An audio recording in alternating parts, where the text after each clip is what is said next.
ప్రధాని మోదీ మరోసారి ఒక ఇండైరెక్ట్ వార్నింగ్ ఇచ్చారు. అమెరికాను ఉద్దేశించి పరోక్షంగా ట్రంప్ను ఉద్దేశించి ఆయన ఈ వ్యాఖ్యలు చేశారు. అన్ని రంగాల్లో భారత్ వేగంగా దూసుకెళ్తోందని, మన ఎదుగుదలను చూసి కొంతమంది అసూయ పడుతున్నారని వరల్డ్ లీడర్స్ ప్రోగ్రాంలో ప్రధాని మోదీ ఈ కామెంట్స్ చేశారు.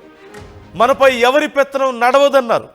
100 దేశాలకు భారత్ నుంచి ఈవీల ఎగుమతి జరుగుతోందని, 2014 వరకు 50,000 కోట్ల ఆటోమొబైల్ ఎగుమతులు జరిగాయని, ప్రస్తుతం 1.2 లక్షల కోట్ల ఆటోమొబైల్ ఎగుమతులు జరుగుతున్నాయని, మెట్రో కోచ్లు, రైల్వే కోచ్లు, లోకోమోటివ్స్ ఎగుమతి చేస్తున్నామని, అంతరిక్ష రంగంలోనూ భారత్ దూసుకెళ్తోందని, భవిష్యత్తులో ఏడాదికి 50 రాకెట్లను ప్రయోగించే సత్తా భారతదేశానికి ఉంది అంటూ ఆయన చేసినటువంటి కామెంట్స్ ఇప్పుడు మనం చూస్తున్నాం.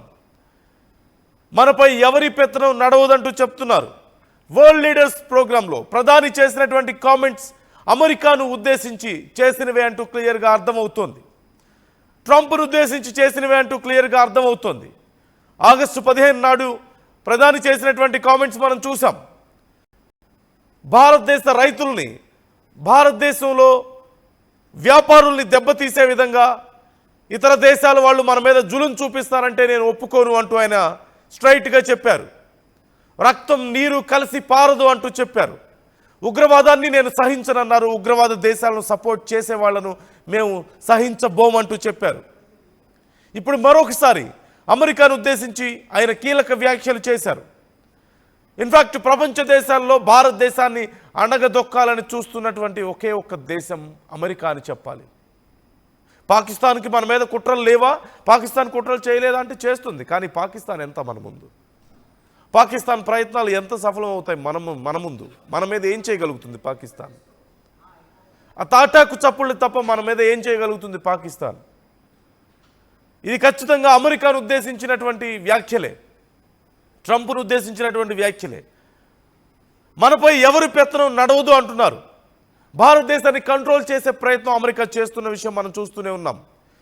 మిత్రులు అంటూ వెన్నుపోట్లు పొడుస్తున్నటువంటి తీరు మనం చూస్తున్నాం. మన గురించి ఒక బ్యాడ్ ప్రోపగండా ప్రపంచవ్యాప్తంగా చేస్తుంది అమెరికా. మనది డెడ్ ఎకానమీ అని చెప్తోంది. మనం రష్యా కలిసి మన ఎకానమీని నాశనం చేసుకుంటున్నాం మనమే అంటూ చెప్తున్నాడు. మన మీద విషం చిమ్ముతున్నాడు. మన మీద టారిఫ్లు వేస్తున్నాడు. మనకు ఉద్యోగాలు ఇవ్వవద్దంటున్నాడు. మన విద్యార్థులు ఉద్యోగుల వీసాల మీద పడ్డాడు. మన దేశంలో పెట్టుబడులు పెట్టొద్దంటున్నాడు. మనకి ఆయిల్ అమ్మకూడదు అంటున్నాడు. రష్యాతో మనం ఫ్రెండ్షిప్ని చేయకూడదు అంటున్నాడు. రష్యాతో వ్యాపారం చేయకూడదు అంటున్నాడు. సో అన్ని రకాలుగా అమెరికా భారతదేశాన్ని తమకిష్టం వచ్చినట్లుగా కంట్రోల్ చేయాలనుకుంటే కుదురుతుందా? కుదరదు అని మోదీ క్లియర్గా చెప్తున్నారు. ఆగస్టు 15 రోజు ఇదే మాట చెప్పారు. ఇప్పుడు మరొకసారి ఇలాంటి కామెంటే మోదీ చేస్తున్నారు. భారతదేశాన్ని ఏదో ఒక రకంగా కంటైన్ చేయాలి, ఒక సర్కిల్లో పెట్టేయాలి, తాము చెప్పినట్లుగా వినాలి. ఇతర దేశాలలాగా తమ కింద చెంచాల్లాగా పనిచేస్తున్నటువంటి కొన్ని దేశాలు, అమెరికా కింద ఉన్నటువంటి దేశాలు ఎలాగైతే ఉన్నాయో, ఇప్పుడు ఎగ్జాంపుల్ మనం పాకిస్తాన్ని చూస్తున్నాం. వాళ్ళు విధిల్చేటువంటి 4 మెతుకుల కోసం, వాళ్ళు ఇచ్చేటువంటి కొద్దిపాటి నిధుల కోసం, వాళ్ళు ఇచ్చే కొన్ని గన్స్ కోసం అమెరికా చుట్టూ తిరుగుతున్నటువంటి పాకిస్తాన్ని మనం చూస్తున్నాం. అమెరికా చెప్పింది చేస్తున్నటువంటి పాకిస్తాన్ని మనం చూస్తున్నాం. ఏ స్థాయిలో వాళ్ళకి ఒక అండర్స్టాండింగ్ ఉంది అంటే, అమెరికాలో కూర్చొని భారతదేశాన్ని అణుబాంబులు వేస్తామన్నా, ప్రపంచంలో సగం ప్రపంచాన్నే మేము నాశనం చేస్తామని చెప్పి మాట్లాడినా సరే అమెరికాకి వినపడనంత వాళ్ళిద్దరి మధ్యలో రిలేషన్ కొనసాగుతోంది. ఇలాంటి పరిస్థితుల్లో మన శత్రు దేశాలకు అంటే అమెరికా చెప్తే మనం అమెరికా నచ్చని దేశాలతో వ్యాపారం చేయకూడదా? కానీ మన శత్రు దేశాలు, మనల్ని నాశనం చేసేయాలనుకునే దేశాలకు మాత్రం మీరు మద్దతు ఇస్తారా? మీరు ఫ్రెండ్షిప్ చేస్తారా? వైట్ హౌస్లో కూర్చోబెట్టి వాళ్ళకి రాజమర్యాదలు చేస్తారా? అమెరికాలో కూర్చొని మమ్మల్ని థ్రెటన్ చేస్తుంటే, మమ్మల్ని బెదిరిస్తుంటే మీరు నోరు మూసుకొని కూర్చుంటారా? వాళ్ళకి మీరు ఆయుధాలు ఇస్తారు, వాళ్ళకి మీరు డబ్బులు ఇస్తారు, వాళ్ళ దగ్గర ఆయిల్ స్టోర్స్ పెడతామంటారు. రేపు వాళ్ళ దగ్గర మేము కొనుక్కోవాలా పాకిస్తాన్ దగ్గర? అంత కర్మ భారతదేశానికి ఏం అవసరం వచ్చింది? భారతదేశమే ప్రపంచ దేశాల్లో చాలా దేశాలకు ఆయిల్ని సప్లై చేస్తుంది. అడుక్కుంటుంటే అవసరమైతే పాకిస్తాన్కి సప్లై చేసే పరిస్థితిలో భారత్ ఉంది తప్ప భారత్ పాకిస్తాన్ నుంచి కొనుక్కునే అవసరం ఏముంటుంది? అసలు అలాంటి ఆలోచనలు, అలాంటి కామెంట్స్ ట్రంప్ చేస్తున్నాడంటే ఎంత పిచ్చి కామెంట్స్ మనం చూడవచ్చు. పాకిస్తాన్ అవసరమైతే భారతదేశానికి అమ్ముతుందా? ఎంత వెకిలి కామెంట్స్, వెకిలి చేష్టలు, వెకిలి కామెంట్స్ కాక ఇంకేముంది? భారత్ ఇలాంటి విషయాల్లో తలొగ్గే పరిస్థితి లేదు, వెనక్కి తగ్గే పరిస్థితి లేదు. మరొకసారి మోదీ చేసినటువంటి కామెంట్స్ మనం చూస్తూనే ఉన్నాం. ఖచ్చితంగా భారతదేశ ప్రజలకి, భారతదేశ రైతులకి మేము ఎప్పుడు మద్దతుగా ఉంటామంటూ ప్రకటించారు. భారత్ మీద ఎవరి పెత్తనం నడవదు అంటూ మోదీ చేసినటువంటి కామెంట్స్ అమెరికాను ఉద్దేశించినవే. ఖచ్చితంగా భారతదేశం మీద పెత్తనం చేస్తాం మేము చెప్పినప్పుడు రష్యా నుంచి, ఒకప్పుడు రష్యా నుంచి ఆయిల్ కొనమని చెప్పింది అమెరికా. ఇప్పుడు వెళ్ళి కొనొద్దంటే ఊరుకోవాలా? సరే, దౌత్యపరంగా మీకు నిజంగా ఏదైనా అవసరం ఉందా? ఇరాన్ విషయంలో నిర్ణయం తీసుకున్నాం. ఇరాన్ దగ్గర నుంచి ట్రాన్సాక్షన్స్ ఆపేయాలని చెప్పింది అమెరికా, రిక్వెస్ట్ చేసింది. సరే, ఒప్పుకున్నాం. ఎందుకు? మనకి మంచి వ్యాపార బాంధవ్యాలు ఉన్నాయి, మంచి సంబంధాలు ఉన్నాయి వాళ్ళతో. అలాంటప్పుడు ఒక చిన్న రిక్వెస్ట్ మనం ఎందుకు కాదనాలి? యుద్ధం జరుగుతుంది కాబట్టి ఓకే అని చెప్పాం. కానీ రష్యాతో మనకి ఎప్పటి నుంచో సంబంధాలు ఉన్నాయి కదా. మన దేశానికి ఒకప్పుడు చైనాతో యుద్ధం జరుగుతున్న సమయంలో అండగా వచ్చి నిలబడింది రష్యానే కదా. ఇప్పుడు కూడా ఇలాంటి దారుణమైనటువంటి పరిస్థితుల్లో అమెరికా మన మీద టారిఫ్స్ వేస్తున్నప్పుడు ఇంకొంచెం తక్కువకి ఇస్తాం, ఆయిల్ తీసుకోండి అని చెప్పి రష్యా మనకి స్నేహహస్తాన్ని అందిస్తోంది కదా. ఏ అవసరం ఉన్నా సరే రష్యా మేమున్నాం భారతదేశానికి అని చెప్పి ముందుకు వస్తుంది కదా. అలాంటప్పుడు ఎందుకు మన మిత్రులను వదిలేసుకోవాలి? మన శత్రువులతో ఫ్రెండ్షిప్ చేస్తున్న వాళ్ళ మాటలు మనం ఎందుకు వినాలి? నువ్వేమన్నా మంచి పనులు చేస్తున్నావా? ఉగ్రవాద దేశాలతో మీరు సంబంధాలు పెట్టుకోవడం లేదా? ఉగ్రవాదులను తీసుకొచ్చే వైట్ హౌస్లో కూర్చోబెట్టడం లేదా? అలాంటప్పుడు మీరు చెప్తున్న మాట మేము ఎందుకు వినాలి? భారతీయుల్లో సైతం ఈ అవగాహన పెరుగుతోంది. ఇప్పటికే చాలామంది వ్యాపారవేత్తలు అమెరికాలో పెట్టుబడులు పెట్టాలంటే భయపడే పరిస్థితి కనిపిస్తోంది. చాలామంది అమెరికాలో పెట్టుబడులను వాపస్ తీసుకొని భారతదేశానికి వస్తున్నటువంటి పరిస్థితి కనిపిస్తోంది. ఓవరాల్గా అమెరికా ఎన్ని కుతంత్రాలు చేసినా, ఎన్ని కుట్రలు పన్నినా ఒక పాముకి పాలు పోసి పెంచుతోంది అమెరికా. భారతదేశాన్ని భయపెట్టాలని చూస్తుందా? మునీర్ లాంటి వాళ్ళతో కామెంట్స్ చేపించి అణుబాంబులు వేస్తామంటే ఊరుకుంటుందా భారత్? అణుబాంబులు వేస్తామని చెప్తే వేస్తే ఊరుకుంటుందా? అసలు ఆ సత్తా పాకిస్తాన్కు ఉందా? ఈ మధ్యకాలంలో మనకు తెలిసినటువంటి ఒక కాన్ఫిడెన్షియల్ మ్యాటర్ ఏంటి అంటే, ఇంటెలిజెన్స్ ద్వారా భారతదేశంలో కొంత లీక్ అయినటువంటి సమాచారం ఇది. అసలు పాకిస్తాన్కి సొంతగా అణుబాంబులు తయారు చేసుకునేటువంటి శక్తి కూడా లేదు. ఏవైతే మనం చేసినటువంటి అటాక్స్లో సర్గోదా ఎయిర్ బేస్లు కానీ వరుసగా మనం చేసినటువంటి ఎయిర్ బేస్లు అన్నీ కూడా ధ్వంసం చేస్తున్న సమయంలో వాళ్ళ యొక్క న్యూక్లియర్ ఫెసిలిటీస్ మీద దాడి జరిగింది. అక్కడి నుంచి ఎక్కడ రేడియేషన్ లీక్ అవుతుందో అంటూ అమెరికా సైతం అక్కడి నుంచి పరిగెత్తుకుంటూ వెళ్ళింది కదా. ఎందుకు ఇంత కంగారు పడింది అని చూస్తే పాకిస్తాన్ దగ్గర ఉన్నటువంటి యురేనియం నిల్వల్లో చాలా వరకు అమెరికాకి సంబంధించినవంటూ తెలుస్తుంది. పాకిస్తాన్ దాచిపెట్టుకున్నటువంటి అణుబాంబులు అవి అమెరికావి అంటూ తెలుస్తుంది. అవి చూసుకొని పాకిస్తాన్ మొరుగుతోంది భారతదేశం మీద మేము అణుబాంబులు వేస్తామంటూ. ఇది ఒక రకమైనటువంటి సమాచారం. ఎంతవరకు పూర్తిగా నిజం ఉంది అనేది తెలియకపోయినప్పటికీ కూడా ఒక కాన్ఫిడెన్షియల్ ఇన్ఫర్మేషన్. ఇది most reliable information, reliable sources నుంచి భారతదేశానికి అందినటువంటి సమాచారం. అందుకే మన యుద్ధం సమయంలో అమెరికా అంత కంగారు పడిపోయింది. వెంటనే అక్కడికి యూనిట్ని పంపించి రేడియేషన్ ఏమైనా లీక్ అయిందేమో చూసుకొని అంత గందరగోళం ఎందుకు చేస్తుంది పాకిస్తాన్ విషయంలో అమెరికా? అసలు ఎందుకు ఇంత ఓవర్ ఇంట్రెస్ట్ ఎందుకు చూపిస్తుంది అంటే, అమెరికా యొక్క అణ్వస్త్రాలను, అమెరికా యురేనియం నిల్వల్ని పాకిస్తాన్లో దాచిపెట్టుకుంటుంది. అమెరికా చేయాల్సినటువంటి పనికిమాలిన పనులు ఏవైతే కోవాచ్ ఆపరేషన్స్ ఉంటాయో, నీచమైనటువంటి కొన్ని ఆపరేషన్స్ ఉంటాయో వాటన్నిటికీ పాకిస్తాన్ ఉపయోగించుకుంటుంది. భారతదేశం లాంటి దేశాల మీద అసలు ఉగ్రవాద చర్యలు కొనసాగడానికి కూడా ఒక రకంగా చెప్పాలంటే అమెరికా మద్దతు కాదా? అసలు ఉగ్రవాదం పుట్టిందే అమెరికా సపోర్ట్తో కదా. బిన్ లాడెన్ లాంటి వాళ్ళు ఎక్కడి నుంచి ఎదిగారు? అమెరికా మద్దతుతో కాదా? బుద్ధి రాలేదు ఇంకా. బిన్ లాడెన్ లాంటి వాళ్ళు పెంచి పోషించి చివరికి వాళ్ళ మీదే దాడులు చేస్తే ఇంకా బుద్ధి రాలేదు.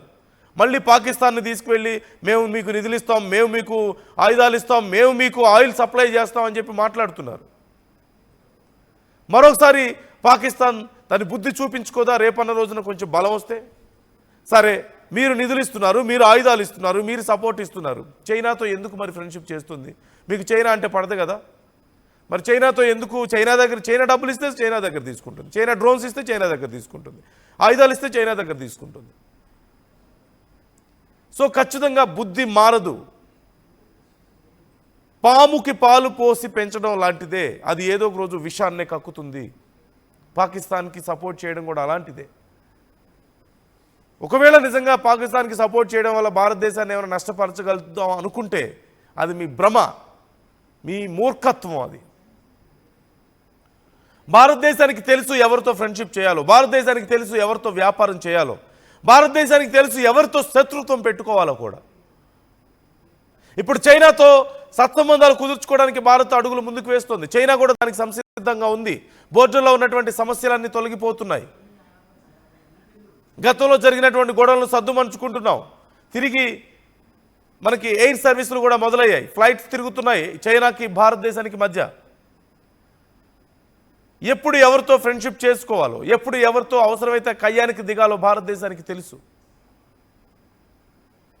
ఈ నేపథ్యంలో మరొకసారి వరల్డ్ లీడర్స్ ప్రోగ్రాంలో ప్రధాని మోదీ చేసినటువంటి కామెంట్స్ ఖచ్చితంగా అమెరికాని ఉద్దేశించే అంటూ తెలుస్తోంది, ట్రంప్ను ఉద్దేశించే అంటూ తెలుస్తోంది. ట్రంప్ ఇప్పుడు ఏం చేయబోతున్నాడు అనేది చాలా కీలకంగా మారింది భారతదేశం విషయంలో. భారత్ వెనక్కి తగ్గలేదు, తన టారిఫ్స్ కత్తికి భారత్ వెనకడుగు వేయలేదు. మిత్రుడు అంటూ భారతదేశాన్ని వెన్నుపోటు పొడిచాడు. భారతదేశానికి సంబంధించిన యుద్ధానికి సంబంధించిన అంశాలు మాట్లాడాడు. మన ఫైటర్ జెట్స్ కూలిపోయాయని ఏ ఆధారాలు చూపించగలిగాడు? అటు పాకిస్తాన్ కానీ ఇటు అమెరికా కానీ ఏ ఆధారాలు చూపించకుండా గుడ్డగాల్చి ముఖాన వేస్తామంటే సరిపోతుందా?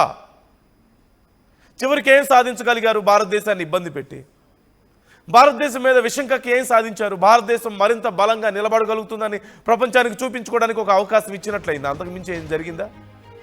రష్యాకి భారతదేశానికి మధ్య ఉన్నటువంటి బంధాన్ని ప్రపంచ దేశాలు చూశాయి. అంతకుమించి ఇంకేమైనా జరిగిందా? భారత్ ఒక రిపబ్లిక్ నేషన్, ఎవరి మాట వినాల్సిన అవసరం భారతదేశానికి లేదు, ఎవరి చెప్పు చేతల్లో ఉండాల్సిన అవసరం భారతదేశానికి లేదు అని ప్రపంచ దేశాలకు అర్థమైంది. అంతకుమించి ఇంకేమైనా జరిగిందా?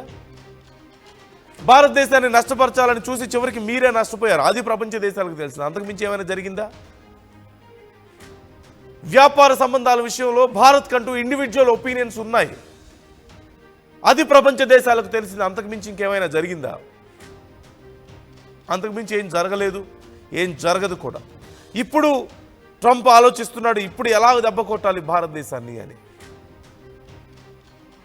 ఈ నేపథ్యంలోనే ఈ మధ్యకాలంలో మునీర్ కామెంట్స్ చూసాం. మేము భారతదేశం మీద అణుబాంబులు వేస్తామని, భారతదేశం సింధు నది మీద ఆనకట్టలు కడితే మేము కూల్చేస్తామని చెప్పి మాట్లాడుతున్నటువంటి కామెంట్స్ మనం చూస్తున్నాం. ఒక్కసారి ప్రయత్నించి చూస్తే కదా తెలిసేది, ఒక్కసారి ప్రయత్నించి చూస్తే కదా. ఒక్క ఆనకట్టను కూల్చడానికి ప్రయత్నిస్తే, ఒక్కసారి భారతదేశం యొక్క ప్రజల మహిళల కుంకుమను తుడిచేయడానికి ప్రయత్నిస్తేనే రక్తం పారింది అక్కడ. సింధు జలాల నీరు పారడం ఆగిపోయింది, ఎండిపోతుంది పాకిస్తాన్ ఒకవైపు నుంచి. ఇప్పటికే మాట్లాడడం తప్ప మొరగడం తప్ప ఏం చేయగలుగుతుంది పాకిస్తాన్? ఇప్పుడు నిజంగా ఒక్కవేళ భారత్ వైపు తూటా పేరితే ఏం జరుగుతుందో పాకిస్తాన్కి తెలుసు. కానీ వాళ్ళ ప్రజలు అక్కడ ప్రభుత్వం మీద ఉమ్మేస్తుంటే, సిగ్గు లేదా మీకు అని తిడుతుంటే, కొంతమంది అసలు యుద్ధాలు ఎందుకు భారతదేశంతో, మనకి ఎందుకు ఈ శత్రుత్వం అని చెప్పేసి అడుగుతుంటే, వాళ్ళ పార్లమెంట్లో సైతం అక్కడ నాయకులు సైతం దండం పెడతాం, మీకు భారతదేశంతో పెట్టుకోవద్దు, మమ్మల్ని బతకనివ్వండి అని చెప్పేసి వేడుకుంటుంటే ఏం చేయాలో అర్థం కాక, ప్రజల్ని ఎలా డైవర్ట్ చేయాలో తెలియక భారతదేశం మీద మరొకసారి విషకే ప్రయత్నం చేస్తుంది పాకిస్తాన్. దాని వెనకుంది ఎవరు? అమెరికాలో కూర్చొని ఇలాంటి కామెంట్ చేశాడు మునీర్. అయినా సరే అమెరికా దీని గురించి ఏం మాట్లాడలేదంటే దాని అర్థం ఏంటి? అమెరికా సపోర్ట్ చూసుకునే, ఒక రకంగా చెప్పాలంటే అమెరికా ప్రోత్సహిస్తుంది పాకిస్తాన్ను, ఆ పాముకి పాలు పోస్తుంది రోజు నిధుల రూపంలో, ఆయుధాల రూపంలో. ఇప్పుడు ఆయిల్ స్టోర్స్ అంట, మిమ్మల్ని తగలబెట్టేస్తుంది రేపు. సో ఖచ్చితంగా ప్రధాని మోదీ మరొకసారి భారతదేశం స్టాండ్ని చాలా బలంగా వినిపించే ప్రయత్నం చేశారు, భారతదేశ వైఖరిని మరొకసారి వినిపించే ప్రయత్నం చేశారు. ఎవరు మా మీద పెత్తనం చేస్తామంటే మేము ఊరుకోం, మా ఎదుగుదలను చూసి కొంతమంది అసూయ పడుతున్నారు అంటూ మోదీ అంటున్నారు. అఫ్కోర్స్ టాప్ 3 కంట్రీస్లో చేరుతోంది భారత్ ఇప్పుడు ఆర్థికంగా. అతి త్వరలో అభివృద్ధి చెందిన దేశాల సరసన నిలవబోతుంది. ఇన్ని రోజులు అభివృద్ధి చెందుతున్న దేశంగా భారతదేశాన్ని మనం చూసాం, అందరూ చెప్పుకున్నారు. కానీ ఇప్పుడు అభివృద్ధి చెందిన దేశంగా భారత్ రూపాంతరం చెందుతోంది. దీన్ని తట్టుకోలేకపోతుంది. ఇప్పటికే చైనా, రష్యా ఇలా తమకు పోటీగా ఉన్నటువంటి దేశాలను ఎలా తప్పించాలని చూస్తున్నటువంటి అమెరికాకు ఇప్పుడు భారతదేశం కూడా అగ్రస్థానంలో నిలవడం నచ్చడం లేదు. జీర్ణించుకోలేకపోతుంది, తట్టుకోలేకపోతుంది. ఏం చేయాలి? భారతదేశాన్ని ఎలా భారతదేశాన్ని మీద బురద జల్లాలి, ఎలా భారతదేశాన్ని నష్టపరచాలి? అందుకే కదా ఇంత కోపం భారతీయులంటే. అందుకే కదా భారతీయులకు ఉద్యోగం ఇవ్వద్దంటున్నాడు. అందుకే కదా భారతదేశంలో పెట్టుబడులు పెట్టొద్దని కంపెనీలకు డైరెక్ట్గా ఇంటర్నేషనల్ స్టేజెస్ మీద చెప్పగలుగుతున్నాడు. ఎంత కోపం ఉంటే, ఎంత పగ, ఎంత ఉక్రోషం ఉంటే భారతదేశం విషయంలో ఇలా చెప్పగలుగుతాడు, ఇలా విషయం చెప్పగలుగుతాడు. సో మనల్ని చూసి ఏడుస్తున్నారు అంటే ఖచ్చితంగా అగ్రదేశాలు సైతం మనల్ని చూసి ఏడుస్తున్నాయంటే, అఫ్కోర్స్ ట్రంప్ ఏడుపు అనేది చాలా కామనే. ఎందుకు ఏడుస్తాడో, ఎప్పుడు ఏడుస్తాడో తెలియదు. కానీ మనల్ని చూసి అమెరికా లాంటి దేశాలు సైతం ఇన్సెక్యూర్ ఫీల్ అవుతున్నాయంటే we're growing, we're really growing now. We're going to become a developed nation soon. We're no more a developing nation, we're developed nation. We're going to withstand along with America ఖచ్చితంగా very soon. ఎక్కువ సమయం కూడా లేదు దానికి. So అది చూసి తట్టుకోలేకనే ఈ భయం. అందులోనూ మళ్ళీ ప్రపంచ దేశాల అందరితోనూ మనకు సఖ్యత ఉంది. ఏదో పాకిస్తాన్ లాంటి దేశాలతో తప్ప, చిన్న చిన్న దేశాలు, చిల్లర దేశాలు తప్ప మనకే ఎవరితో ఉంది ఇంకా సమస్య? ఎవరితోనూ సమస్య లేదు మనకి. ప్రపంచ దేశాల్లో ఉన్నటువంటి లీడర్స్ అందరూ మోదీ వస్తుంటే నిలబడి ఆయనకు వెల్కమ్ చెప్తున్నారు, స్టాండింగ్ ఓవేషన్ ఇస్తున్నారు ఆయన మాట్లాడుతుంటే. సో ఇవన్నీ చూసి తనకి అలాంటి గౌరవం దక్కట్లేదు. ట్రంప్తో ఫోటోలు దిగడానికి ఏడుస్తున్నారు, ట్రంప్తో మీటింగ్స్ అంటే భయపడుతున్నారు లీడర్స్. ఎందుకు? నీ బుద్ధి వల్లనే కదా. దేశాధ్యక్షుల్ని పిలిచి అవమానిస్తే ఎవరు ఒప్పుకుంటారు? దేశాలను నాశనం చేయాలని చూస్తే ఎవరు ఒప్పుకుంటారు? సో దానికి ప్రతిఫలం మనకు కనిపిస్తుంది. ఇవన్నీ చూసి ఆ ఏడుపు తప్ప ఇంకేం లేదు. ఈ నేపథ్యంలో భారత్ని చూసి ఎంతోమంది ఏడుస్తున్నారు. అలాంటి వాళ్ళకి తలొగ్గే పరిస్థితి కానీ, అలాంటి వాళ్ళ కంట్రోల్లో భారతదేశం ఉండే పరిస్థితి లేదంటూ ట్రంప్ చాలా క్లియర్గా, మోదీ చాలా క్లియర్గా మరొకసారి చెప్పారు. ట్రంప్కి ఒక రకంగా వార్నింగ్ ఇచ్చారు, మా జోలి రావద్దు అంటూ. మీ అభిప్రాయం ఏంటి? మన ఎదుగుదలని చూసి కొంతమంది ఏడుస్తున్నారు, అసూయ పడుతున్నారు అంటూ మోదీ కామెంట్ చేయడాన్ని మీరు ఎలా చూస్తున్నారు? మనపై ఎవరి పెత్తనం నడవదు అంటూ మోదీ చేస్తున్నటువంటి కామెంట్స్ మీరెలా అర్థం చేసుకుంటున్నారు? భారత్ వైఖరి మీకెలా అనిపిస్తోంది? అమెరికాకు నిజంగా ధీటైనటువంటి సమాధానం మనం చెప్పగలుగుతున్నామా? కామెంట్ చేయండి, మీ అభిప్రాయాలు మాతో పంచుకోండి.